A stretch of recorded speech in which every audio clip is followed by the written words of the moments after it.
a little aggravating, but it gives this cough drop in my mouth time to begin to melt.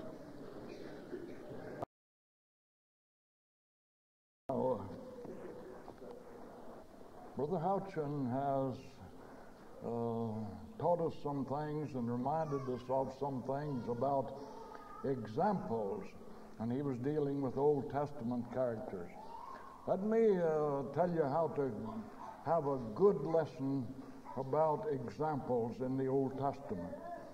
You invite Brother Spencer Miller to come to you, and he'll preach to you about Jonah.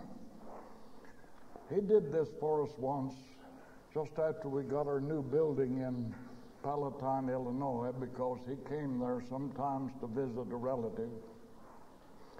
And we invited him to speak on Wednesday night, and he told us at the beginning of his speech that the introduction would be rather long. So I looked at my watch, and finally he indicated he was through with the introduction, and it had lasted 40 minutes. And then he preached 5 minutes, and the whole thing was great. You'll enjoy it, and it'll help you, I'll guarantee you.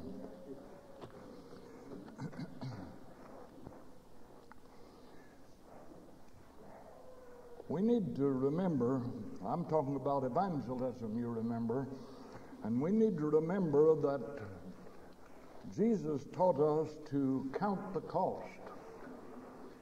He talked about somebody who was going to build a house, I think, and he said he ought to count how much it's going to cost him so that he don't get it partly erected and then have to stop, and that's a shame. That's what happens in Nigeria so much. They build about half of it, and it stands there for years before they're able to finish it. Didn't count the cost.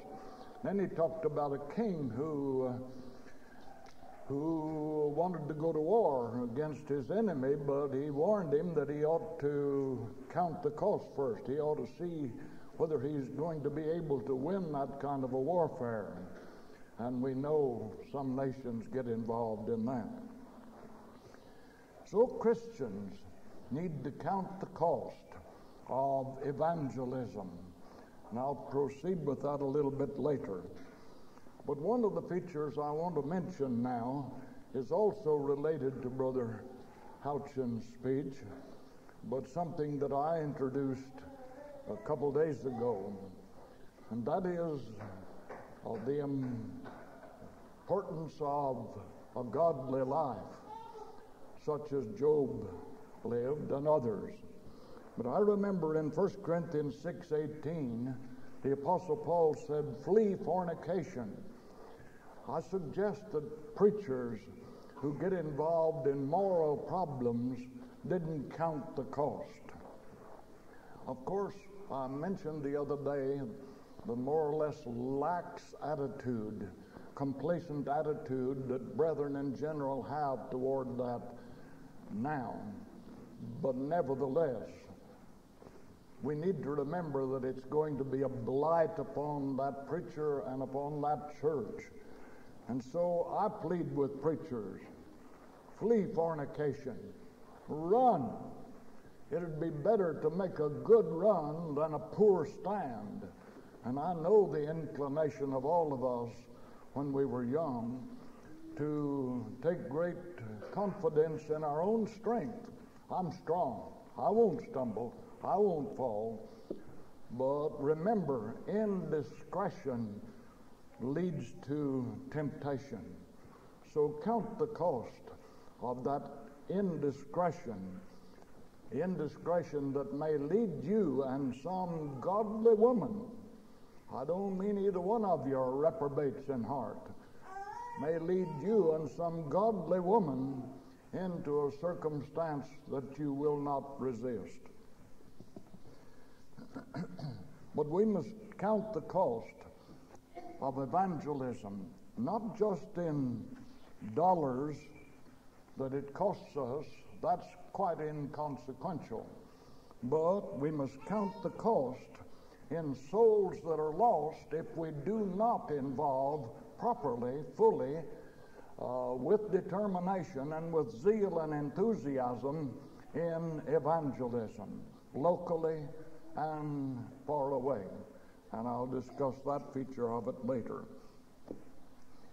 As we think about the work of evangelists, gospel preachers, if you please, I would also beg young preachers, and I hope I'm not imposing by making continual suggestions to young preachers. I believe the fact of my age justifies that, but I always urge young preachers to, well, I want to suggest right here that young preachers learn to preach a sermon on the high priesthood of Jesus Christ, taken from the 2nd through the 10th chapters of the book of Hebrews. Go through there and read, and you'll find in every one of those chapters there's something about the high priesthood of Jesus Christ. And I preached for 30 years before I discovered the significance of that. And if you'll just develop about a half of a sermon on the high priesthood of Jesus, who is indeed our high priest interceding for us, made the one sacrifice forever, and then make application of that to our priesthood. Go to 2 Peter, go to 1 Peter chapter 2, and begin in verse 5. We are built up as living stones. We are built up as living stones, a holy nation. A holy nation is paraphrasing that or abbreviating that. We are built up a living house, and purposefully to offer up spiritual sacrifices. That's what the high priest did. To offer up spiritual sacrifices acceptable to God by Jesus Christ. We do not offer a sacrifice for our sins and for the sins of others like the high priest did. But we are priests. And a priest, this is my own definition. You don't get this out of a dictionary. A priest is one who has special favor with God, special privilege with God. And we need to appreciate that. We're a holy priesthood. We're a royal priesthood, just 2 or 3 verses later. We're priests under a king who is also high priest. You'll enjoy it if you haven't preached a sermon on that, and it's good for the people. We read of evangelists in the New Testament a few times. Of course, in Ephesians chapter 4, verse 11, the Apostle Paul indicated evangelists as one of those groups that are set in the church to begin with. And significantly, in contrast to apostles and prophets who are listed there, and who were such by a special dispensation from God. God appointed them and qualified them, but evangelists can be qualified any time. And for instance, Brother Owen has mentioned Brother Charles Holt and his efforts in the Examiner and so forth. But I remember Charles Holt long before the Examiner and was a friend of his. And then he began to bend in the wrong direction, and all of us could see it, but we hoped it wouldn't go too far, and I wrote and pleaded with him. But then he wrote an article in which he suggested there are no evangelists today. Well, I wrote to him and asked him, what about Leslie Diestelkamp? And he said, well, I thought about that at the time. And because of the work I had done. But at any rate, then we have a suggestion about evangelists in Acts chapter 27, verse 8, Philip the evangelist. And in 1 Timothy 4:5, something about evangelists.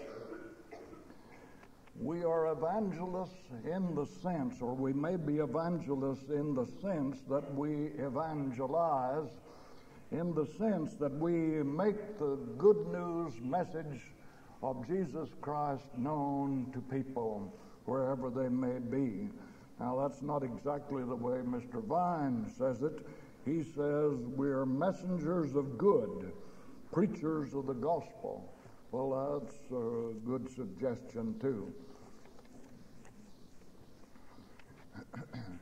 I believe at this point it might be well to relate just a little bit of history about evangelism in this modern age. Evangelism in the last half of the 20th century, or maybe beginning just a little before that, beginning in the late 40s and until the 90s. Evangelism among God's people.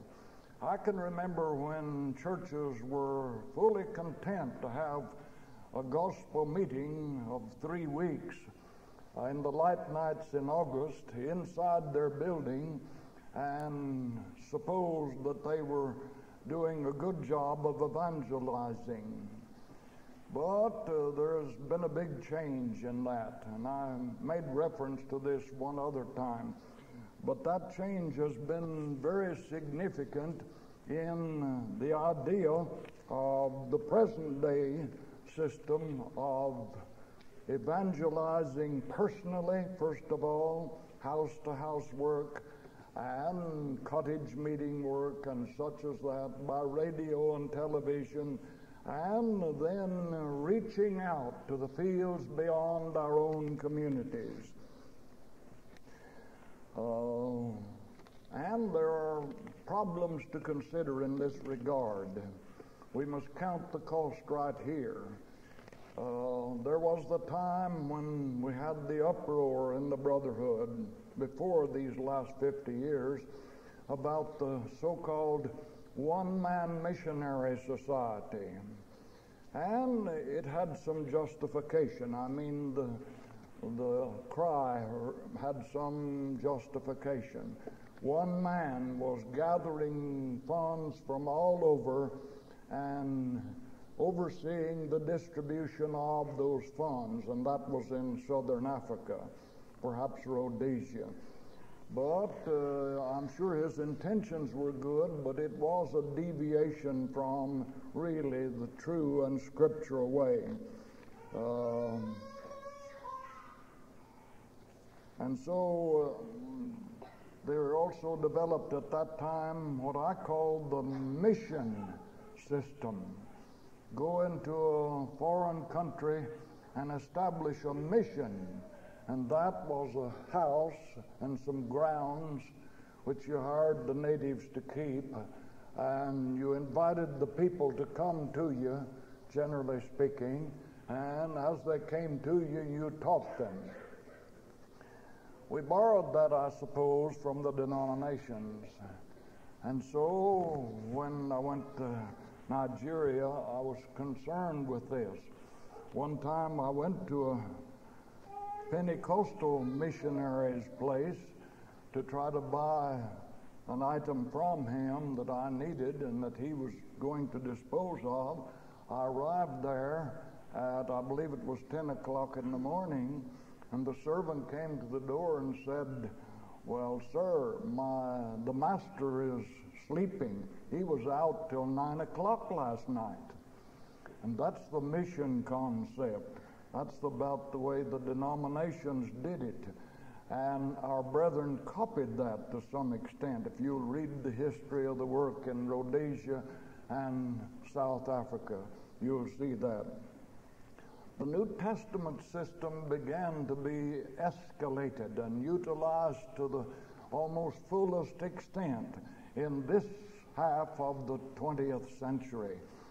It was gradually developed, especially after World War II, as the people who had been in those fields, some of those fields, realized the need and the opportunity and began to appeal to churches to send directly to the preacher in the field.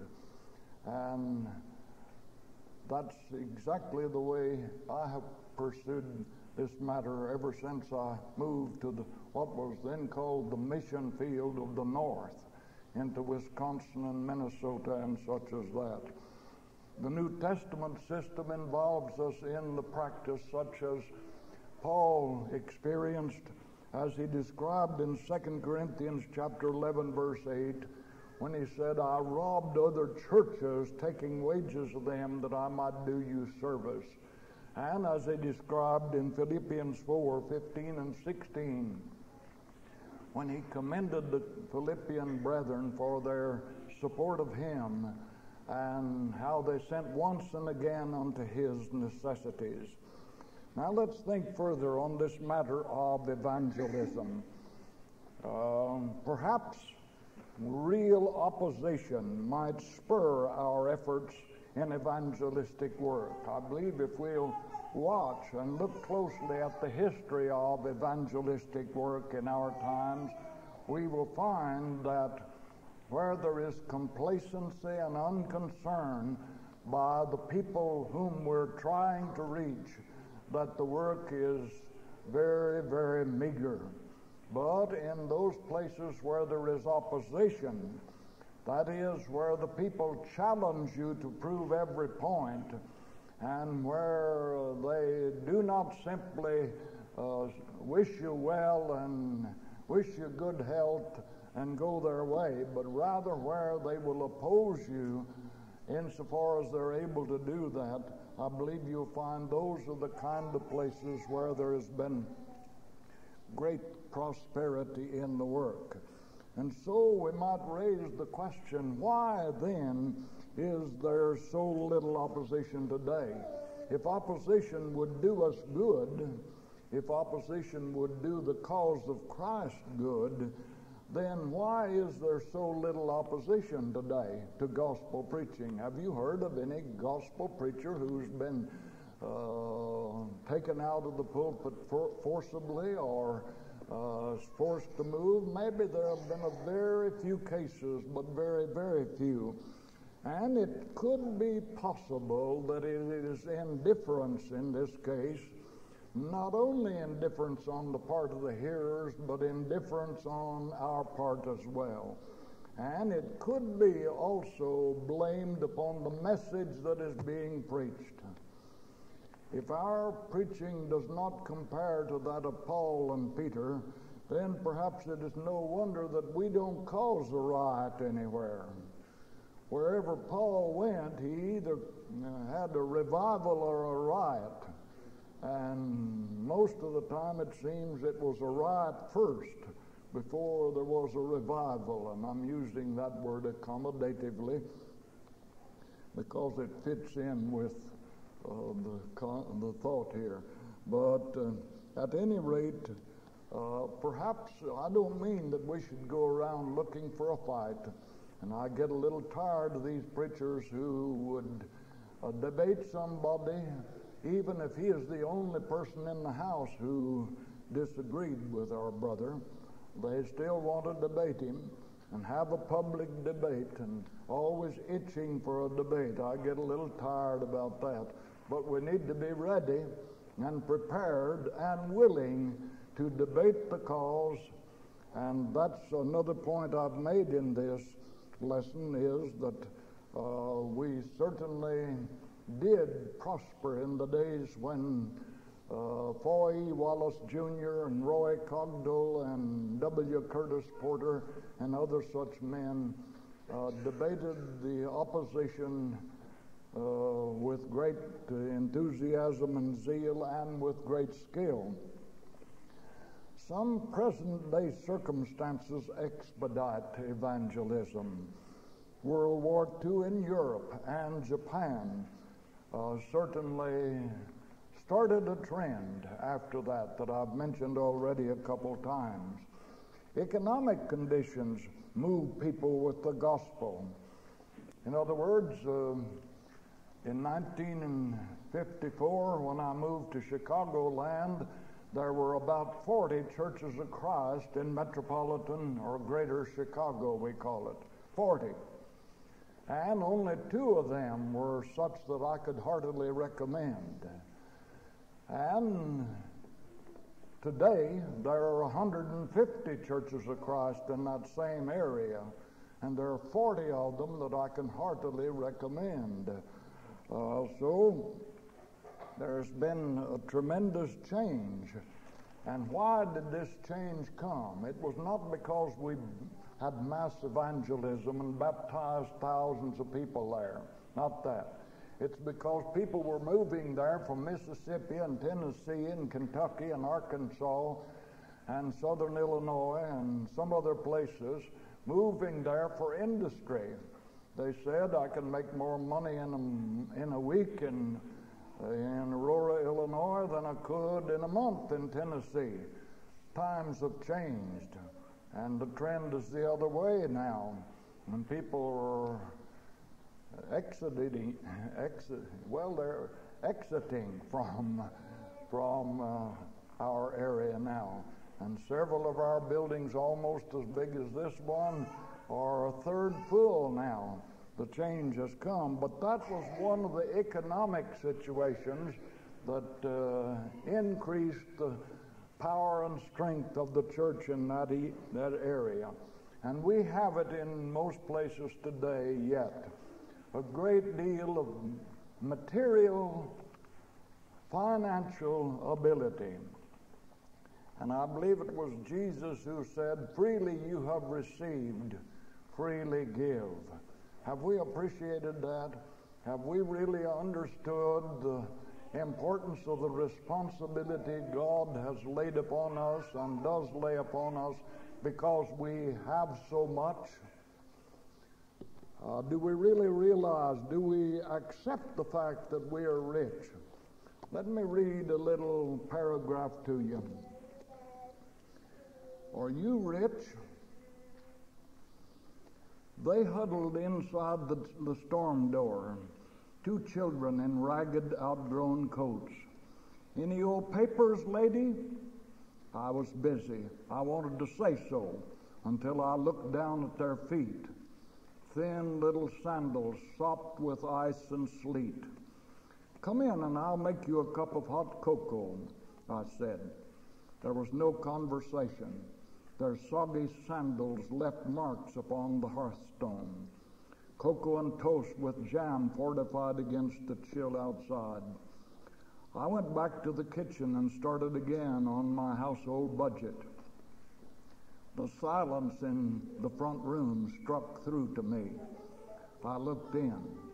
The girl held her empty cup in her hands. Looking at it, the boy asked in a flat voice, Lady, are you rich? Am I rich? Mercy, no. I looked at my shabby slipcovers and the worn place in the rug. The little girl put her cup in its saucer carefully. Your cups match your saucers, she said. Her voice was old, with a hunger that was not of the stomach. They left then, holding their bundles of papers against the wind. They hadn't said thank you. They didn't need to. They had said more than that. Plain blue pottery cups and saucers, but they matched. I tested the potatoes and stirred the gravy. Potatoes and brown gravy. Roof over our heads. My man with a steady job.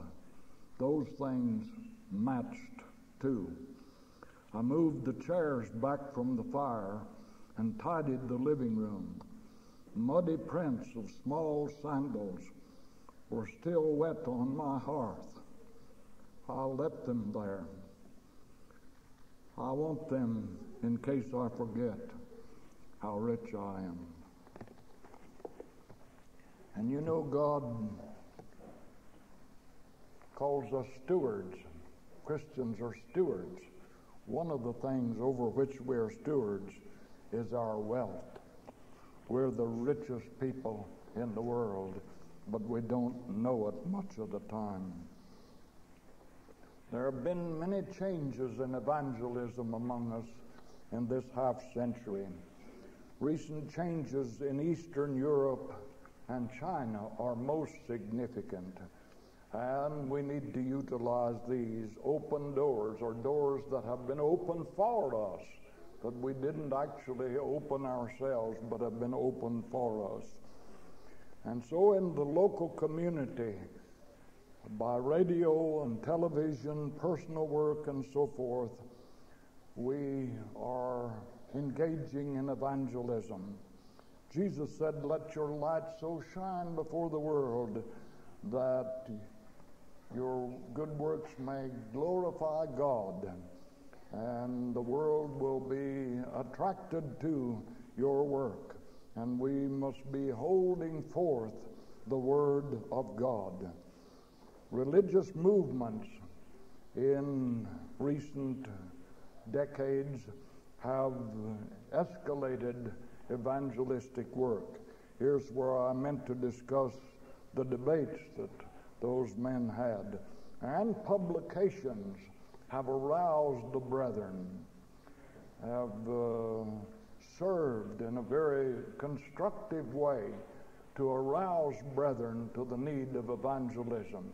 This is what Brother Jeff Kingery is doing in a couple of the little papers that he sends out free to people, in that he's emphasizing China and Hong Kong. And it is undoubtedly arousing a lot of people to help support that work. And that's one of the tasks that we face any time that we go into a new work anywhere. Face the financial realities of that work. And there again, we need to count the cost. I'm talking about preachers now, as well as churches. Churches need to count the cost of the lost souls that will be there and never will hear the gospel if the church doesn't support the preaching of the Word. Preachers need to count the cost and determine to economize as best they can. I again get a little tired of those preachers who have to have $45,000 or $50,000 a year to preach in some faraway place where the cost of living is no greater than here or maybe less than here, and preachers that are demanding in their attitude toward their support. And yet I'm very enthusiastic in my encouragement of all those who will go into the fields, and I insist they must be, if possible at all, supported adequately. There's a difference between adequate support and unnecessarily excessive support.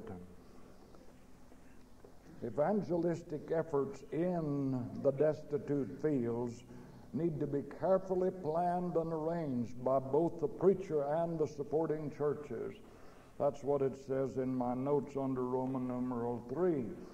And I want to be careful to explain that. I do not mean that a church has the privilege even of actually overseeing the work in a distant place. This is a real problem to those of us who go into the fields like Nigeria and the Philippines and India and live there for a number of months and do not establish a permanent church membership. Every Sunday in the 3.5 years I lived in Nigeria, I was in a different place. Well, finally I'd come around to them again sometimes, but I'd preach here one Sunday morning and there one Sunday night and another place the following Sunday and so forth. And I was not aware of being a member of any congregation. Now, I have been criticized for that. And some said, well, you're a member of the church back home in America, and I couldn't swallow that at all. I don't believe you can be a member of a church that you don't attend at all for 2 years or more.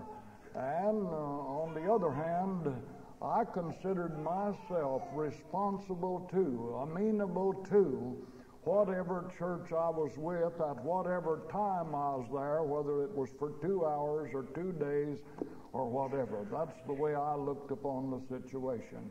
But a preacher has to face that kind of reality in going into some of the fields of the world.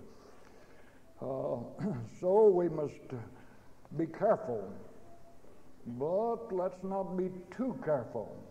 You remember the story of Shadrach, Meshach, and Abednego? The king said, if you don't do what I say, I'm going to throw you in that fiery furnace, and you see we're making it hotter than it ever was before. And he appealed to them. He didn't want to throw them into the furnace. He liked those boys.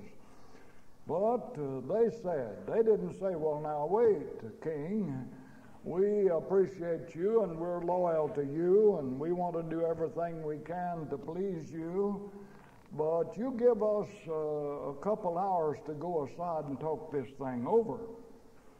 They didn't say that. They said, oh, king, we are not careful how we shall answer you in this matter.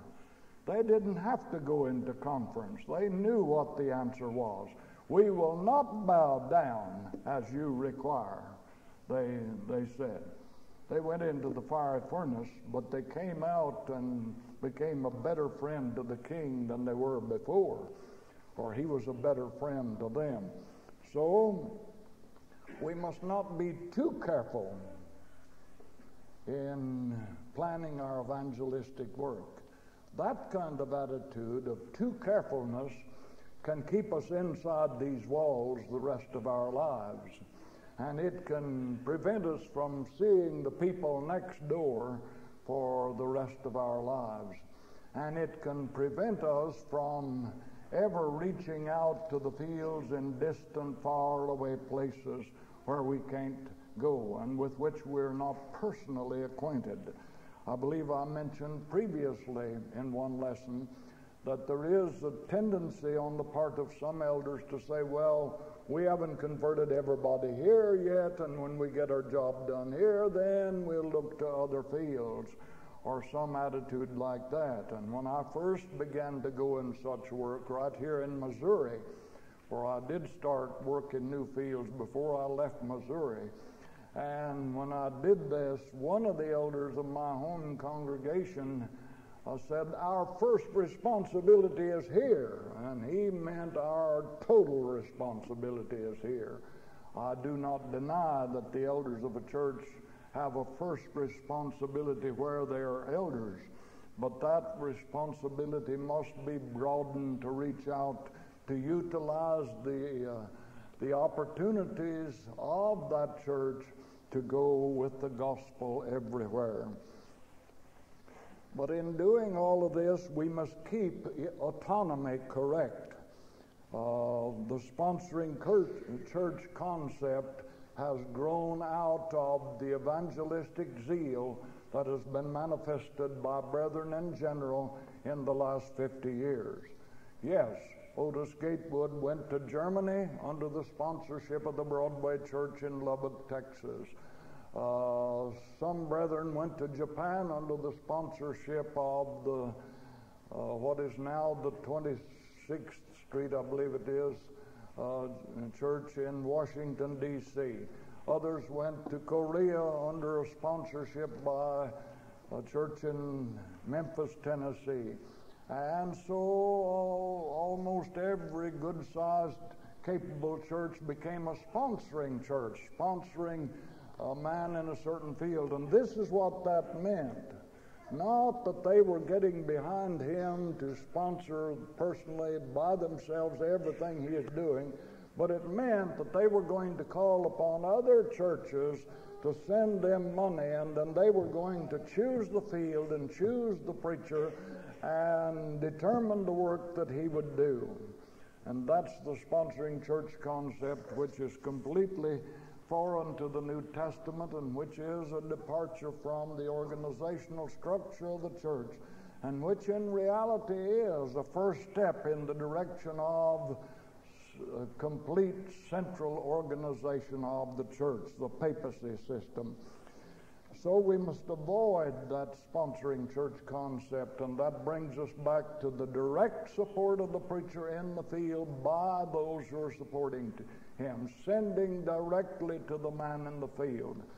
And this is a problem sometime. I believe I'll have time tomorrow morning to discuss some of the problems of supporting the preachers in the field, how much they should receive, how we can get the money to them, which is getting to be a growing and an enormous problem right now, how we can get the money to the men in the fields.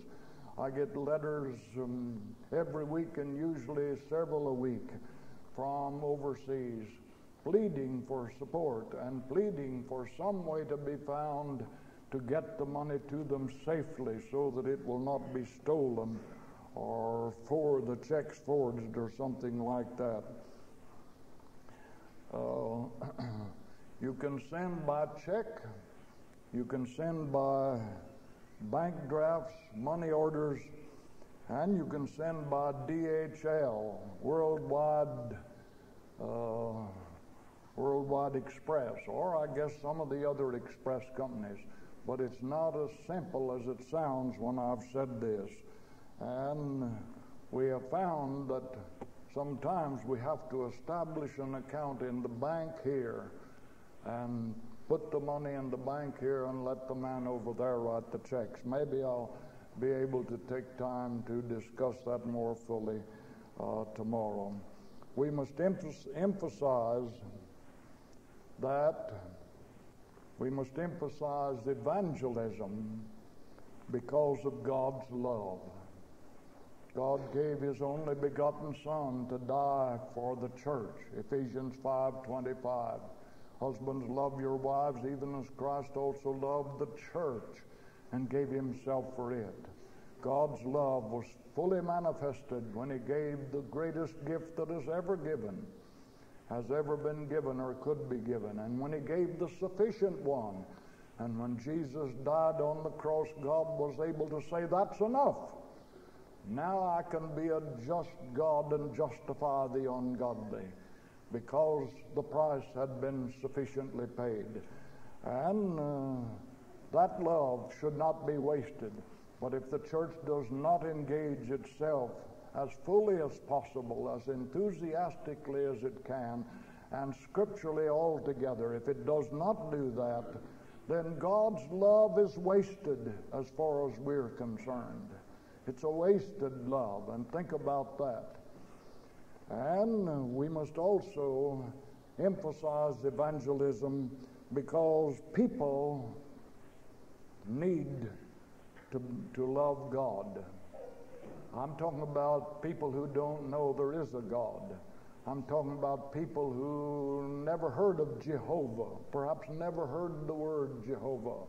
I'm talking about people who never saw a New Testament, never saw a Bible, and even a portion of the Bible. And by the way, that brings up a point. I'm opposed to distributing portions of the New Testament. In Nigeria, the trend of the denominations was to distribute the gospel according to John, because you could do that in a leaflet. And so they distributed it so widely. But you can't learn the plan of salvation that somebody mentioned, the scheme of redemption. You can't learn it from the book of John. I'm not criticizing the book of John. It's everybody's favorite, I guess. But it doesn't teach a sinner what to do to be saved. It says he must be born again, but it doesn't say how to do it. And you just go out there and tell somebody you must be born again and try to imagine what he's going to think that means. But you have to have Matthew, Mark, and Luke, and perhaps you need to use some of the epistles also to really clarify to anybody what God expects us to do to take advantage of the amazing grace of God.